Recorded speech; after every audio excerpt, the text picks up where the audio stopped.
भगवत गीता में सनातन धर्म की नीतियों का स्पष्ट वर्णन है। गीता में 18 अध्याय और 700 श्लोक हैं। इसी ज्ञान रूपी महासागर की कुछ बूंदें सार के रूप में यहाँ प्रस्तुत की गई हैं।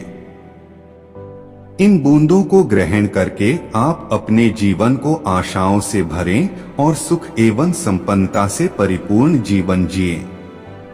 महाभारत के युद्ध के समय कुरुक्षेत्र की रणभूमि में भगवान श्री कृष्ण ने अर्जुन को जो उपदेश दिया है, उन्हीं उपदेशों का संकलन है श्रीमद् भगवद गीता। असल में यह उपदेशों का संकलन प्रश्न और उत्तर के रूप में है। अर्जुन कई प्रश्नवाचक चिन्हों के भंवर में फंसे हुए होते हैं और भगवान श्री कृष्ण इन्हीं प्रश्नों का उत्तर देते हुए अर्जुन को इस चक्रव्यूह से बाहर निकालते हैं। भगवत गीता ही है जो आधुनिक युग में समस्याओं से घिरे हुए मनुष्य को एक कर्मशील जीवन जीने के लिए प्रेरित करती है। गीता ऐसे प्रेरणादायक संदेशों का महासागर है जो जीवन से निराश मनुष्य को आशाओं से भर देती है। तो इस प्रकार है श्रीमद् भगवद गीता का सार और उपदेश। नरक के 3 द्वार होते हैं, वासना, क्रोध और लालच। एक ज्ञानवान व्यक्ति कभी भी कामुक सुख में आनंद नहीं लेता। कोई भी इंसान जन्म से नहीं बल्कि अपने कर्मों से महान बनता है। प्रबुद्ध व्यक्ति के लिए गंदगी का ढेर, पत्थर और सोना सभी समान हैं। जिस प्रकार अग्नि स्वर्ण को परखती है, उसी प्रकार संकट वीर पुरुषों को समय से पहले और भाग्य से अधिक कभी किसी को कुछ नहीं मिलता है। कर्म के बिना फल की अभिलाषा करना व्यक्ति की सबसे बड़ी मूर्खता है। यह सृष्टि कर्म क्षेत्र है, बिना कर्म किए यहाँ कुछ भी हासिल नहीं हो सकता। जो मन को नियंत्रित नहीं करते, उनके लिए वह शत्रु के समान कार्य करता है। अपने अनिवार्य कार्य करो, क्योंकि वास्तव में कार्य करना निष्क्रियता से बेहतर है। सदैव संदेह करने वाले व्यक्ति के लिए प्रसन्नता ना इस लोक में है, ना ही कहीं और। फल की अभिलाषा छोड़कर कर्म करने वाला पुरुष ही अपने जीवन को सफल बनाता है। जो हुआ वह अच्छा हुआ, जो हो रहा है वह अच्छा हो रहा है, जो होगा वो भी अच्छा ही होगा। मेरा तेरा, छोटा बड़ा, अपना पराया, मन से मिटा दो, फिर सब तुम्हारा है और तुम सबके हो। मन की गतिविधियों, होश, श्वास और भावनाओं के माध्यम से भगवान की शक्ति सदा तुम्हारे साथ है। धरती पर जिस प्रकार मौसम में बदलाव आता है, उसी प्रकार जीवन में भी सुख दुख आता जाता रहता है। लोग आपके अपमान के बारे में हमेशा बात करेंगे, क्योंकि सम्मानित व्यक्ति के लिए अपमान मृत्यु से भी बदतर है। आत्मज्ञान की तलवार से अपने हृदय से अज्ञान के संदेह को काटकर अलग कर दो। उठो, अनुशासित रहो। सफलता जिस ताले में बंद रहती है, वह 2 चाबियों से खुलती है, एक कठिन परिश्रम और दूसरा दृढ़ संकल्प। मैं भूतकाल, वर्तमान और भविष्य काल के सभी जीवों को जानता हूँ, लेकिन वास्तविकता में मुझे कोई नहीं जानता है।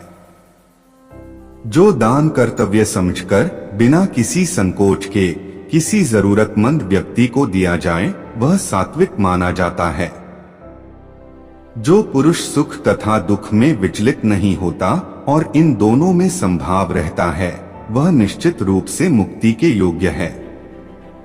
गीता में लिखा है कि कर्म वह फसल है जिसे इंसान को हर हाल में काटना ही पड़ता है, इसलिए हमेशा अच्छे बीज बोए ताकि फसल अच्छी हो। जो लोग भक्ति में श्रद्धा नहीं रखते, वे मुझे पा नहीं सकते, अतः वे इस दुनिया में जन्म मृत्यु के रास्ते पर वापस आते रहते हैं। श्री कृष्ण कहते हैं कि वह जो सभी इच्छाएं त्याग देता है और मैं और मेरा की लालसा और भावना से मुक्त हो जाता है, उसे शांति प्राप्त होती है। मेरे लिए ना कोई घृणित है ना प्रिय, किंतु जो व्यक्ति भक्ति के साथ मेरी पूजा करते हैं, वो मेरे साथ हैं और मैं भी उनके साथ हूँ। मनुष्य को जीवन की चुनौतियों से भागना नहीं चाहिए और न ही भाग्य और ईश्वर की इच्छा जैसे बहानों का प्रयोग करना चाहिए।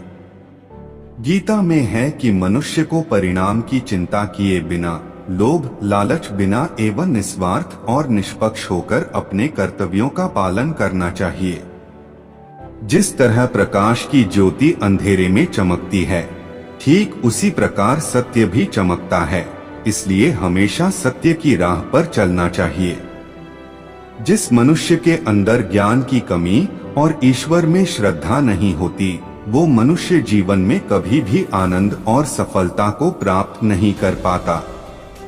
श्री कृष्णा कहते हैं कि जब जब इस धरती पर पाप, अहंकार और अधर्म बढ़ेगा, तो उसका विनाश कर धर्म की पुनः स्थापना करने हेतु मैं अवश्य अवतार लेता रहूंगा। वह व्यक्ति जो अपनी मृत्यु के समय मुझे याद करते हुए अपना शरीर त्यागता है, वह मेरे धाम को प्राप्त होता है और इसमें कोई संशय नहीं है। जन्म लेने वाले के लिए मृत्यु उतनी ही निश्चित है जितना कि मृत होने वाले के लिए जन्म लेना। इसलिए जो अपरिहार्य है उस पर शोक मत करो। वह जो वास्तविकता में मेरे उत्कृष्ट जन्म और गतिविधियों को समझता है, वह शरीर त्यागने के बाद पुनः जन्म नहीं लेता और मेरे धाम को प्राप्त होता है। जो होने वाला है वो होकर ही रहता है और जो नहीं होने वाला वह कभी नहीं होता। ऐसा निश्चय जिनकी बुद्धि में होता है, उन्हें चिंता कभी नहीं सताती है। अपने परम भक्तों जो हमेशा मेरा स्मरण या एक चित्त मन से मेरा पूजन करते हैं, मैं व्यक्तिगत रूप से उनके कल्याण का उत्तरदायित्व लेता हूँ।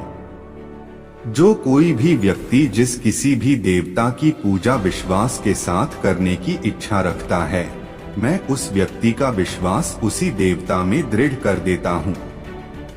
गीता में बहुत अच्छी लिखी है कि अच्छे कर्म करने के बावजूद भी लोग केवल आपकी बुराइयां ही याद रखेंगे। इसलिए लोग क्या कहते हैं इस पर ध्यान मत दो, तुम अपना कर्म करते रहो। मानव कल्याण ही भगवत गीता का प्रमुख उद्देश्य है। इसलिए मनुष्य को अपने कर्तव्यों का पालन करते समय मानव कल्याण को प्राथमिकता देना चाहिए।